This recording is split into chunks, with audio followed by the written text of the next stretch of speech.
Shirts and indices का part 2 start करते हैं। पार्ट 2 का फर्स्ट क्वेश्चन क्या कह रहा है, ये है क्वेश्चन है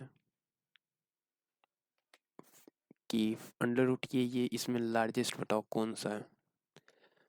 तो ये 3 है ना, इसको 3 को अंदर ले जाओगे तो क्या हो जाएगा, अंडर रूट 5 का 9 7 63 हो जाएगा, अंडर रूट 63 16 × 13 और इसका अंडर रूट सबसे बड़ा कौन है, यही है ना, बस आंसर।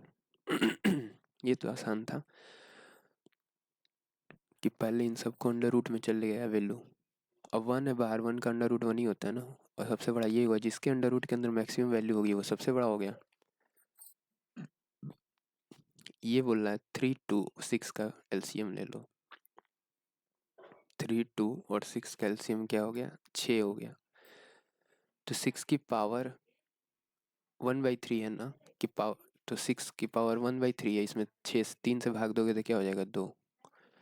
5 की पावर 3 और 12 की पावर 1, सबसे बड़ा यही वैल्यू है। तो पूछा गया सबसे बड़ा कौन है, तो ये है। सबसे छोटा पूछेगा तो ये है, ये सबसे छोटा है। तो कौन सा पूछा है, which of the among is the largest, तो ये हो गया ना बी ऑप्शन। इसमें वही पूछा, ग्रेटेस्ट पूछा है 2 4 5 10 का एलसीएम ले लो। 2 4 5 और 10 का एलसीएम, 2 4 5 और 10 कैल्शियम क्या हो जाएगा, 5 और 10 कैल्शियम 10 हो जाएगा, 2 और 4 कैल्शियम 4 हो जाएगा, इन दोनों कैल्शियम 20 हो जाएगा। तो कुछ नहीं करना है, 20 की है ना, तो 8 यहाँ लिख लो, ठीक है, 20 है, इसको यहाँ लिखवा रहे हैं, तो 8 की पावर 10, 13 की पावर 5, सबसे डिवाइड कर रहे हैं, 5 की पावर है ना, तो 16 4 हो गया, 5 से डिवाइड किया, 10 से डिवाइड किया तो क्या हो गया, 2 हो गया। सबसे बड़ा ये वैल्यू हो गया, सबसे बड़ी वैल्यू पूछा है ना। 1/3 1/2 1/6 1/12, ये भी वही चीज़ है, अंडर रूट में है। अंडर रूट की जगह इसको ऐसे 1 पावर में लिख जाए तो 3 2 6 और 12 कैल्शियम ले लो। 3 2 6 और 12 कैल्शियम क्या हो जाएगा, 12 ही हो जाएगा। तो 14 की पावर 4 हो जाएगा, क्योंकि 3 से डिवाइड करना है। 12 की पावर 6 हो जाएगा, 16 की पावर 2 हो जाएगा, 25 की पावर 1 हो जाएगा। सबसे बड़ी वैल्यू पूछा है, सबसे छोटा पूछा है, सबसे छोटा वैल्यू, तो ये हो जाएगा 25 की पावर 1। ये भी वही है, 6 3 6 4, इस कैल्शियम क्या हो गया, 12 हो गया। 6 3 6 और 4 कैल्शियम क्या हो गया, 12। तो 6 है तो 125 की पावर 2, 125 गुणे 125, इसकी वैल्यू होती है 625, 15 15 625। ये 25 का स्क्वायर होता है ना, और आगे 15 ले लेना, 15625। ये 25 का क्यूब रूट भी होता है, इसी की वैल्यू यही होती है। 25 का क्यूब रूट हो चाहे 125 का स्क्वायर हो, यहाँ स्क्वायर ही लिख दो, दोनों की वैल्यू सेम होती है। और इसकी वैल्यू क्या होती है, 15 625। 625 क्या है, ये 25 का स्क्वायर है। अब देखो, तो 11 है, तो ये तो 15 5 625 हो गया, 11 है, 3 चौका 12, 11 की पावर 4 हो गया।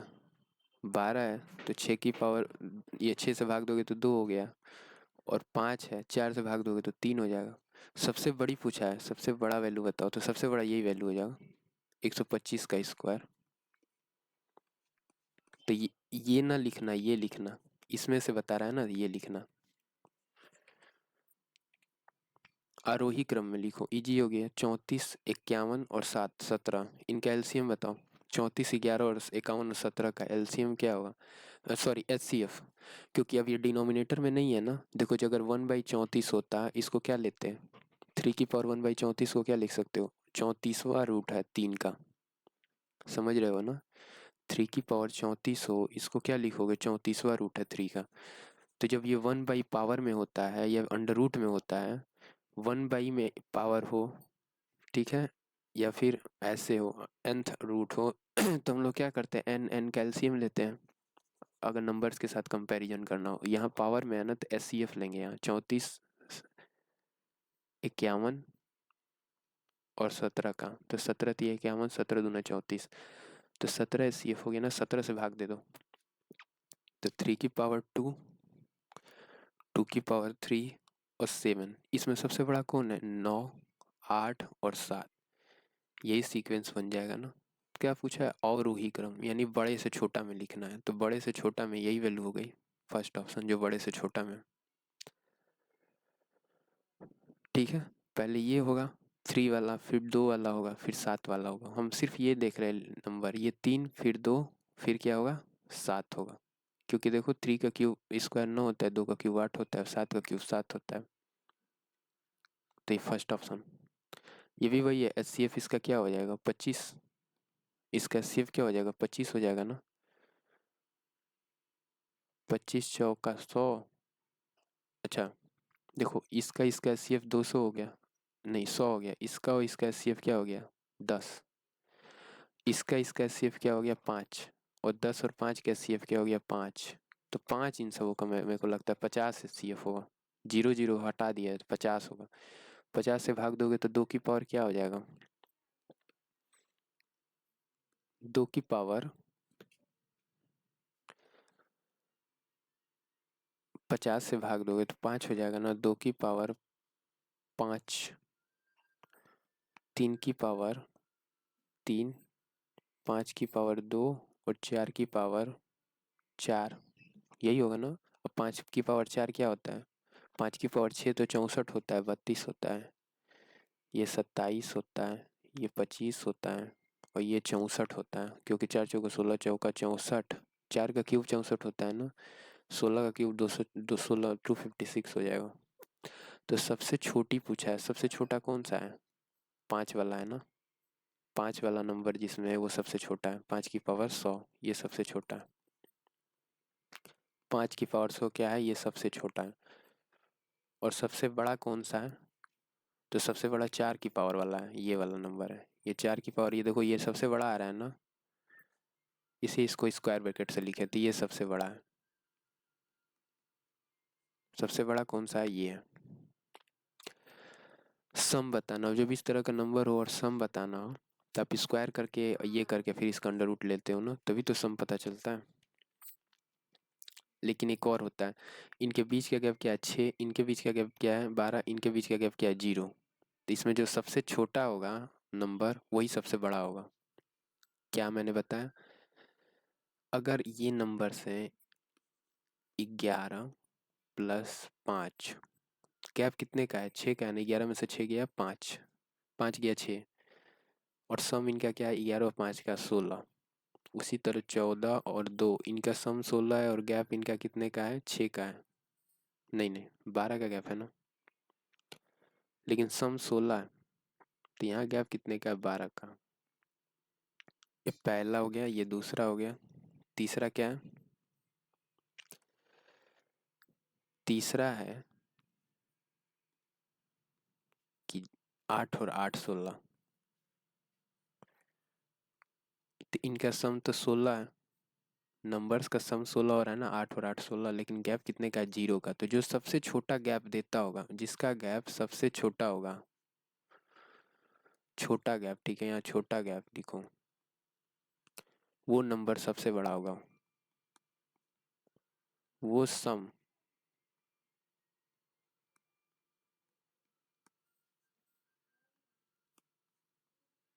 वो सम क्या होगा? सबसे बड़ा। तो ये सम सबसे बड़ा होगा, जिसका गैप सबसे छोटा होगा वो सम सबसे बड़ा होगा, जिसका गैप सबसे बड़ा होगा वो सम सबसे छोटा होगा। यहाँ सम की बात हो रही है। बस एक चीज का ध्यान रखना, इन दोनों नंबर्स का सम 16 होना चाहिए। इन दोनों नंबर्स का सम 16 होना चाहिए। 14 2 16, 11 5 16। 10 और 4 14 हो गया ना। Under root 10 plus under root 4। 4 का तो अंडर रूट 2 निकलता है, वैसे 10 और 4 14 हो गया। 11 और 3 14 हो गया, और 7 और 7 14 हो गया। अब इनका गैप देखो, सबका सेम आ रहा है ना, सम सेम आ रहा है ना नंबर्स का, n1 plus n2।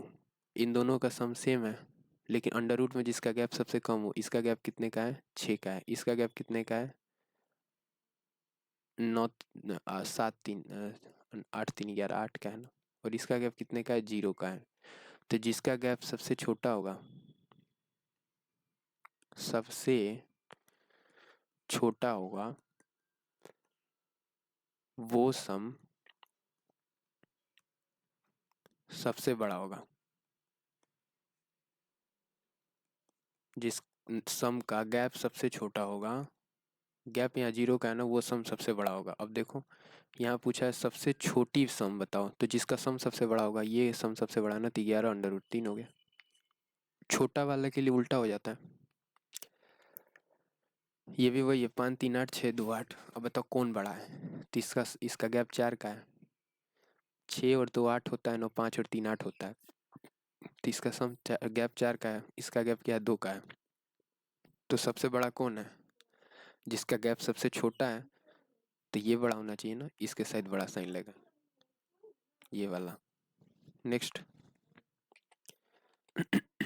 Difference same. जब डिफरेंस आ जाए, वहाँ प्लस था ना, अगर माइनस साइन के साथ आ जाए तो क्या होगा। देखो 11 में से 8 गया 3, 10 में से 7 गया 3, 9 में से 6 गया 3। यहाँ भी देखो गैप ही चेक करना है। 11 में से 8 गया 3, 10 में से 7 गया 3, और 9 में से 6 गया 3। ये है ना। अब देखो, तो इसमें उल्टा हो जाता है, जिसका गैप सबसे छोटा था उसमें सबसे बड़ा था ना, इसमें उल्टा हो जाता है, जिसका गैप सबसे छोटा है वो सबसे छोटा होगा, और जिसका गैप सबसे बड़ा वो सबसे बड़ा होगा। ठीक है, ये है ना। देखो इनका डिफरेंस कितने का है, 2 2 का है। 9 में से 7 गया 2, 11 में से 9 गया 2, 5 में से 3 गया 2, 7 में से 5 गया 2। अब जिसका गैप सबसे छोटा है, 7 5 12। अच्छा यहाँ गैप सेम है, सॉरी, यहाँ गैप सबका सेम आ जाए। अगर गैप सबका सेम आ जाए तो जो नंबर सबसे, जिसका सम सबसे बड़ा होगा, 11 और 9 18 हो गया ना सम, 20 हो गया ना। और यहाँ 5 और 3 8 हो गया, तो ये 20 है, ये बड़ा है ना। इसके कंपैरेटिवली ये क्या है, बड़ा है, ये सबसे बड़ा है। तो ये स्मॉलेस्ट होगा। ठीक है, उल्टा होता है। अगर गैप सेम हो जाता है, ऐसे नंबर था, सपोज करो ए है और बी है। ठीक है, तो हम लोग कहते थे कि ए प्लस बी अगर सेम आ रहा है तो गैप चेक कर लो। ए प्लस बी अगर सेम आ रहा है, आए, तो गैप चेक कर लो, यानी ए माइनस बी का गैप देख लो। लेकिन अगर ए माइनस बी सेम आए, ए माइनस बी अगर सेम आए, तो ए प्लस बी चेक कर लो। इसमें उल्टा ही होगा, अगर ए प्लस बी बड़ा है तो सबसे छोटा होगा, जिसका सबसे छोटा है वो सबसे बड़ा होगा। देखो 7 और 5 क्या है, 12। यहाँ 5 3 8 है, यहाँ क्या 9 7 16 है, यहाँ क्या 11 9 20 है। तो सबसे बड़ा ये है ना, और सबसे छोटा क्या है, ये है। तो ये सबसे बड़ा होगा। तो देखो लार्जेस्ट के लिए 5√3 लिया गया है ना, और ये सबसे बड़ा है तो 11√9, ये स्मॉलेस्ट के लिए लिया गया। इसमें वही है, 11 6 17, 9 2 11, गैप 2 2 का है सब में। यहाँ भी 2 है, यहाँ भी 2 है, हर जगह 2 है। तो जहाँ गैप अगर सेम आ जा रहा है तो फिर आप इनके सम को देख लो, किसका सम सबसे बड़ा है। तो 11, ये सम सबसे बड़ा है ना, तो स्मॉलेस्ट हो जाएगा, क्योंकि इसका सम क्या है, 9 7 16 36 है। और ये 5 3 8 ये सबसे छोटा होगा, तो ये लार्जेस्ट हो गया। इसमें भी वही चीज़ है, गैप कितने का, 1 1 का आ रहा है। तो जिसका सम 6 और 5 11 हो गया ना, 5 और 4 9 हो गया, और 4 और 3 7 हो गया। तो ये सबसे बड़ा है ना, तो ये सबसे छोटा होगा। तो सबसे छोटा क्या होगा, 6 माइनस अंडर रूट 5। उससे बड़ा क्या होगा, और सबसे बड़ा क्या होगा। सबसे बड़ा ये होगा ना, जिसका गैप सबसे छोटा है वो सबसे बड़ा होगा। तो under root 4 minus under root 3, और बीच में जो नंबर छूटा है उसको लिख लो, 5 वाला छूटा है ना, 5 - 4। अब इसको क्या माना, ए इसको बी इसको सी, तो पहले ये ए आ जाएगा, फिर ये बी आ जाएगा, फिर ये सी आ जाएगा। क्या, ये ए है, ये बी है और ये क्या है, सी है। A greater than B greater than C. ठीक है, 10 3 13, 6 5 11, 15 2 17। और गैप देखो तो गैप भी अलग है। यहाँ 13 का गैप है, यहाँ 1 का गैप है, यहाँ 7 का गैप है। अब यहाँ ना गैप सेम है ना सम सेम है। अब क्या करोगे, जहाँ ना तो गैप सेम हो, गैप सेम हो, जहाँ ना तो गैप सेम हो,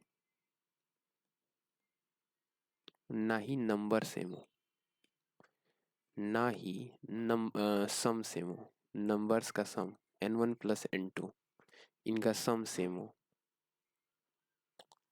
वहाँ क्या करेंगे, वो प्रोडक्ट पे जाते हैं। 10 तिया 30, 6 पचे 30, 15 दूने 30। जहाँ नंबर का गैप सेम ना हो और नंबर का सम सेम ना हो, तो फिर वहाँ प्रोडक्ट पे हम लोग जाते हैं। प्रोडक्ट क्या कह रहा है, 10 तिया 30 हो गया, 10 गुणे 3, 6 गुणे 5 और 15 दूना 30। तो गैप प्रोडक्ट 30 हो गया ना, ये सबकी वैल्यू 30 आ गई ना प्रोडक्ट, नंबर्स का प्रोडक्ट। ठीक है, n1 और n2, वहाँ प्रोडक्ट पे जाते हैं, n1 मल्टीप्लाई बाई n2। अब देखो, अब यहाँ देखो क्या कह रहा है, तो जहाँ नंबर सेम नहीं हुआ, माने नंबर का गैप सेम नहीं हुआ या फिर नंबर का सम सेम नहीं हुआ, तो नंबर का प्रोडक्ट चेक करते हैं। नंबर का प्रोडक्ट चेक करने के बाद आपने पाया कि सारे प्रोडक्ट सेम हो रहा है, सब 30 हो रहा है। तो जो सबसे बड़ा होगा, जिसका सम सबसे बड़ा होगा, देखो 10 3 13, 6 5 11, 15 2 17, जो सबसे बड़ा होगा वो सबसे बड़ा होगा, ये सबसे बड़ा होगा, ग्रेटेस्ट, लार्जेस्ट, LARGEST। और जिसका सम सबसे छोटा होगा, ये सम सबसे छोटा होता है, ये स्मॉलेस्ट होगा। नेक्स्ट क्वेश्चन देखते हैं। 6 और 4 10 है ना, देखो 6 चौका 24, 8 तरीके 24, 12 दूना 24, 24 दम का 24 से कम है 24, इसका प्रोडक्ट सेम हो रहा है ना। n1 और n2 का प्रोडक्ट क्या है, सेम है। तो जो सबसे बड़ा होगा n1 प्लस n2, अगर ये सब जो बड़ा होगा सबसे बड़ा, n1 प्लस n2 लार्जेस्ट है, सम कहते हैं ना, नंबर्स का सम बड़ा तो नंबर बड़ा, n1 प्लस n2 नंबर का अगर सम बड़ा तो वो नंबर बड़ा। Under root n1 plus under root n2, यही है ना ये, तो वो n1 प्लस n2 क्या होगा, बड़ा होगा। तो 6 4 10 11, सबसे बड़ा ये है ना, तो सबसे बड़ा ये हो गया। सबसे छोटा कौन सा, ये, तो ये सबसे छोटा हो गया। स्मॉलेस्ट पूछा है तो 9 12 21, देखो इसका प्रोडक्ट 20 है, इसका प्रोडक्ट 20 है, इसका प्रोडक्ट 20 है। अब अंडर रूट में बीच में माइनस साइन डाला गया है, उससे कोई मतलब नहीं है। प्लस वाले का तो हम लोग जानते हैं ना। तो देखो ये सबसे छोटा है, 5 में से 5 4 9, 10 2 12 और एक 20 और एक 21, और इनका मल्टीप्लिकेशन क्या हो रहा है, 20 हो रहा है। नंबर्स का मल्टीप्लिकेशन 20 हो रहा है ना, सब सेम है। ये क्या है, सेम है। n1 और n2 का मल्टीप्लिकेशन क्या है, सेम है। तो बताए थे ना, जो नंबर सबसे छोटा होगा, इसमें माइनस प्लस से मतलब नहीं होता है, जिस नंबर जो नंबर सबसे छोटा वो सबसे छोटा, तो ये नंबर सबसे छोटा, जो नंबर सबसे बड़ा वो नंबर सबसे बड़ा, ये नंबर क्या होगा, सबसे बड़ा। ठीक है, अब एक बार फटाफट रिवाइज कर लो। प्लस हो चाहे माइनस हो, उसे कोई फर्क नहीं पड़ता हो। यहाँ अगर माइनस भी होता ना तो कोई फर्क नहीं पड़ता।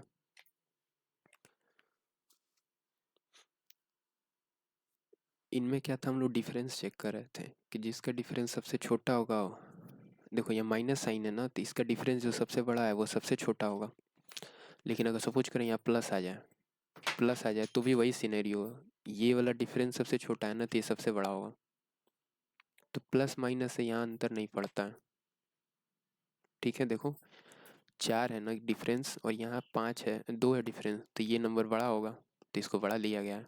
प्लस में भी वही चीज़ है ना, जिसका गैप सबसे छोटा होगा वो नंबर सबसे बड़ा होगा। अब माइनस भी रहता तो भी वही खेल होता। देखो यहाँ माइनस वाला का हम जब लिए हैं तो भी वही खेल है, जिसका गैप सबसे छोटा, सॉरी यहाँ गैप सेम हो गया, माइनस वाले में अगर गैप सेम हो गया है तो फिर उसका सिनेरियो है, तो यहाँ गैप सेम था। ठीक है, यहाँ सम सेम है। ठीक है, बाकी ऐसे ही होता है, प्लस माइनस पे ध्यान ना देना। ठीक है, गैप सेम हो गया, अगर साइन अगर कुछ ऐसा आ रहा है कि 8 6 4 10 8 3 11 ये सम सेम है ना, तो फिर गैप देख लो, जिसका गैप सबसे छोटा। अच्छा यहाँ गैप भी अलग अलग है, तो ये वो वाला केस है ना, फिर मल्टीप्लिकेशन करोगे तो 24 हो गया, तो जिसका सम सबसे बड़ा सब वो नंबर सबसे बड़ा, प्रोडक्ट वाला केस लगेगा। यहाँ देखो गैप 1 1 का है, तो गैप सेम हो गया है, तो जिसका सम, देखो इनका सम क्या हो गया, 6 5 11, 5 4 9 और 4 3 7, तो ये जो नंबर, ये गैप सबसे बड़ा है ना, ये सम सबसे बड़ा है तो ये सबसे छोटा होगा। अब ज़्यादा कंफ्यूज नहीं होना, वीडियो रिवाइंड करके एक बार देख लेना। अगला सवाल, ये 2 सवाल रह गए, एक 19 और एक 20, और ये 21 नंबर भी है।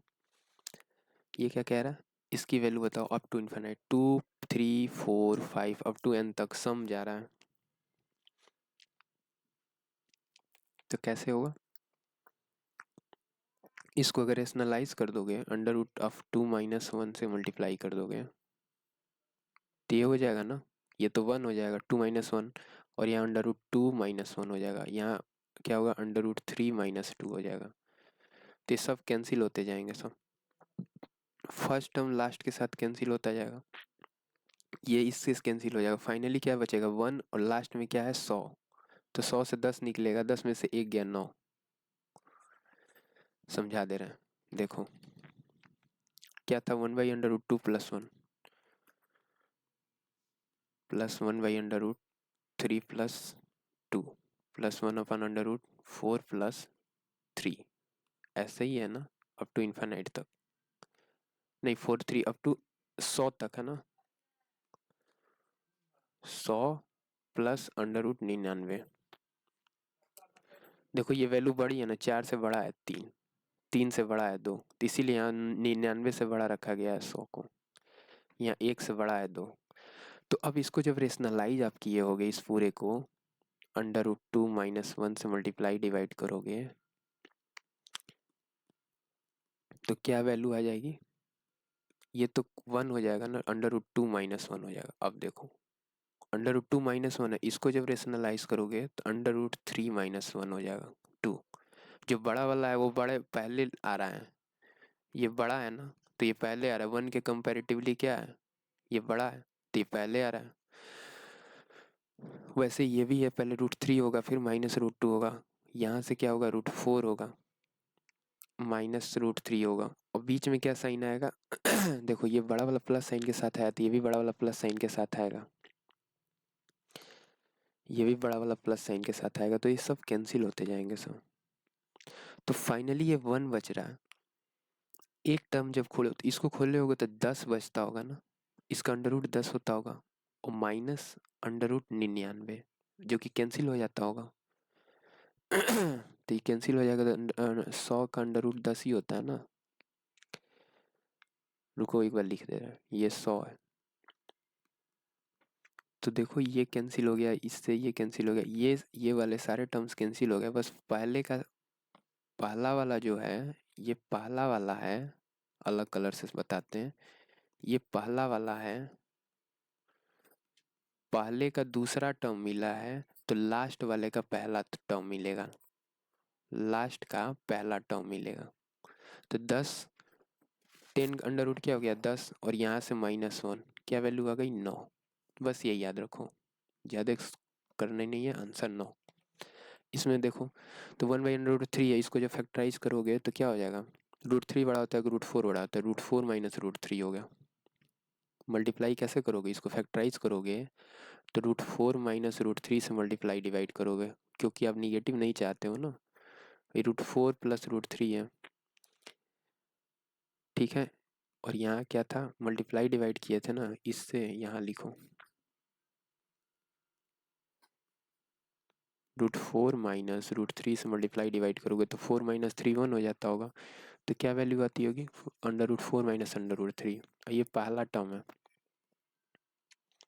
अब एक बार दूसरा देख लो। तो देखो पहले टर्म के साथ क्या हो रहा है वैसे ही दूसरा भी तुम लिख सकते हो। ये जो बड़ा वाला नंबर है वो पॉजिटिव साइन के साथ आ रहा है ना। बड़ा वाला टर्म किसके साथ आ रहा है? पॉजिटिव साइन के साथ आ रहा है। तो ये भी वाला पॉजिटिव साइन के साथ आएगा। 4 माइनस √4 ही 5 माइनस √4 ऐसे करके जाएगा। लास्ट वाला टर्म क्या है? 7 हो जाएगा। √7 माइनस √6। अब ये तो लिख भी सकते हो ना, कोई ज़्यादा टर्म है भी नहीं, इसको लिख लो। √6 माइनस √5। बस सबको कैंसिल। 6 5 से 5 कैंसिल, 4 से 4 कैंसिल। नहीं भी अगर कैंसिल करना चाहते थे आप तो आप क्या बताते? पहले वाला दूसरा वाला सिर्फ 2 टर्म आप लिखते, जो कि हम आपको लिखना भी बता दिए हैं कि बड़ा वाला नंबर है पहले वाले में, बाद में छोटे वाला है। तो दूसरे वाले में बड़ा वाला नंबर है और वो पॉजिटिव साइन के साथ आया है, बाद में छोटे वाला है। ठीक है, तो पहले दूसरे को फटाक से लिखना। देख लेना पहले टर्म का ये पहला टर्म है ना, पहले टर्म का लास्ट वाला नंबर मिल रहा है ना, तो लास्ट वाले टर्म का फर्स्ट वाला नंबर मिलेगा।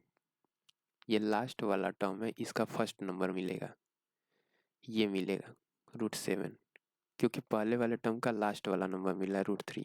तो √7 ये माइनस साइन के साथ है, √7 माइनस √3 आंसर। चलो ये लास्ट क्वेश्चन था। एक और है, वैसे ये भी है। अब इसको लिख सकते हो ना √16। तो जब इसका प्लस साइन के साथ करोगे √16 plus √15 divided by √16 plus √15, factorise ऐसे ही ना करते हम लोग साइन चेंज करके ताकि नीचे 1 हो जाए। तो पहले वाले टर्म से क्या निकला? √15 प्लस √16। दूसरे वाले टर्म से क्या निकलेगा? √14 15 प्लस √14। ऐसे करके जाएगा ना। लेकिन एक चीज गौर करो, यहाँ पे तो प्लस है, यहाँ माइनस है, बाहर माइनस साइन लगा है। ये बाहर क्या लगा है? माइनस साइन लगा है। ये तो ठीक है, पहले वाले टर्म से समझ में आ गया। उसी तरह सारे टर्म्स निकलते होंगे, ये भी निकलता होगा, ये भी निकलता होगा, ये भी निकलता होगा, लेकिन साइन चेंज किया गया है। कुछ समझ में आ रहा है आपको? यहाँ लिखना पड़ेगा, ज़्यादा टर्म नहीं है, लिख लो। क्या साइन चेंज किया गया? यहाँ माइनस है, यहाँ प्लस है, तो फिर प्लस कर देना √14 माइनस √13। ठीक है, फिर माइनस है √13 माइनस √12, फिर प्लस है √12 माइनस √11। ठीक है, तो करते हैं, क्या करते हैं, 15 ये कैंसिल हो गया होगा। तो पहले टर्म का ये पहला टर्म है, पहले ब्रैकेट से क्या मिल रहा है, या फिर पहले टर्म से 16 मिल रहा है ना, पहला नंबर मिल रहा है। पहले टर्म से 16 मिल रहा है, पहला नंबर। तो लास्ट वाले टर्म से क्या मिलता होगा?